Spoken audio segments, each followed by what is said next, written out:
There it is. Uh, oh, oh boy. I already lost it. Got it. Okay. Good morning, and thank you for taking the time out of your busy day today to be with us.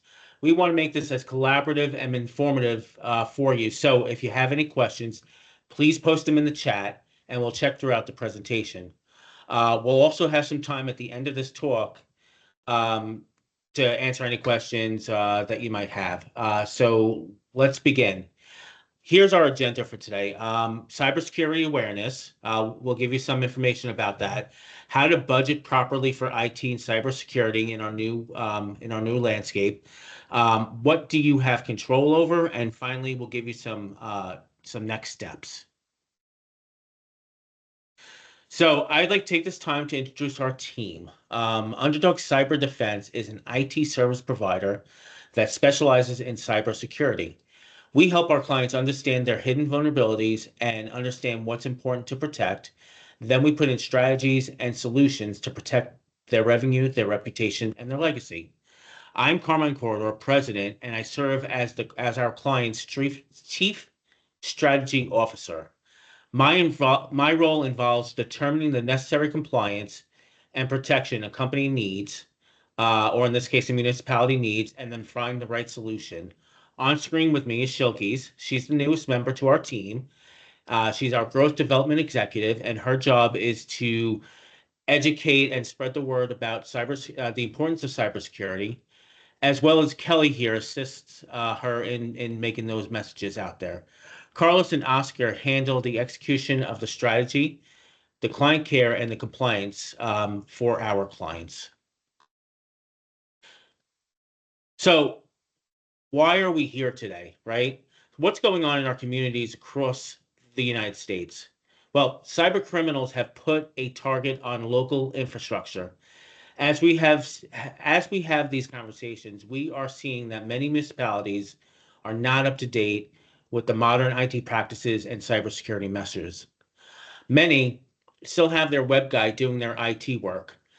Some or most have no budget for truly proactive support, or they budget less than like $5,000 a year for technology support. They may just have like a repair guy come out whenever they have a problem, and most see this as a cost. They just want to save the taxpayers the burden of that cost. And as a taxpayer, I do appreciate that. And I want to know, does this sound familiar to any of you people out that are on the video with us today? Like I said, it's great that you guys are saving the taxpayers money, but you need to recognize the new reality. Cybercrime is a $6 trillion industry. A cyber attack on your town will cost you more than investing in a proactive protection. It's not just the big cities, it's the small towns and the boroughs. They're targets just as well. They just may not make the news because they're small towns and boroughs. But why do you think that you guys might be a target? So it's generally speaking, it's the budget. Like I said, small municipalities do not have the budget carved out to hire proper IT people to manage their cybersecurity and the maintenance of their IT systems. A lot of them have outdated computer systems and software long past the end of life, and really it's because they haven't been properly educated on the best practices. More importantly, just the skill level of cybersecurity is lacking nationwide in general, but specifically because again, the small municipalities just don't have the money to or haven't budgeted for proper cybersecurity professionals. So, as a municipality official, you're responsible for spending money, the residents' money wisely, right? So, cyber attacks can lead to service disruption, costly ransoms, and recovery costs. Also, often after an attack, it results in tax increases, to recoup some of that money that they've lost. And studies have shown that economical investments in communities that have been hit by cyber attacks are affected as well. Frankly, a company wouldn't want to invest into a municipality that might have like a weak infrastructure, and certainly cybersecurity or having been breached is certainly one of those concerns. Awesome. Well, everyone, let's talk about how to budget for IT and cybersecurity. And of course, it all starts by understanding what needs the protection. So think of it like going to the doctor.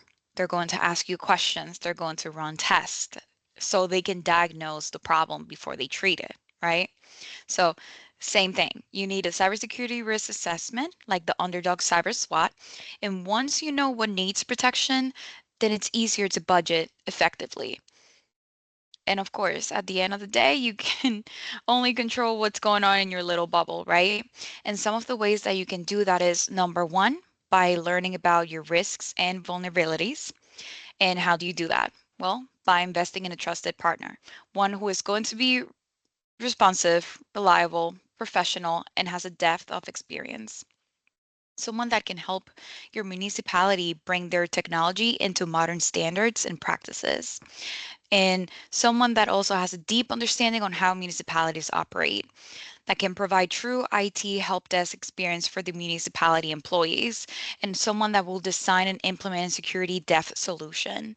And also lastly, help with projects that you may not have considered as part of IT, such as um, outfitting your parks with Wi-Fi or enhance your audio and visual in the council rooms. Now, Carmine, do you want to tell everyone a little bit about what we do here at Underdog?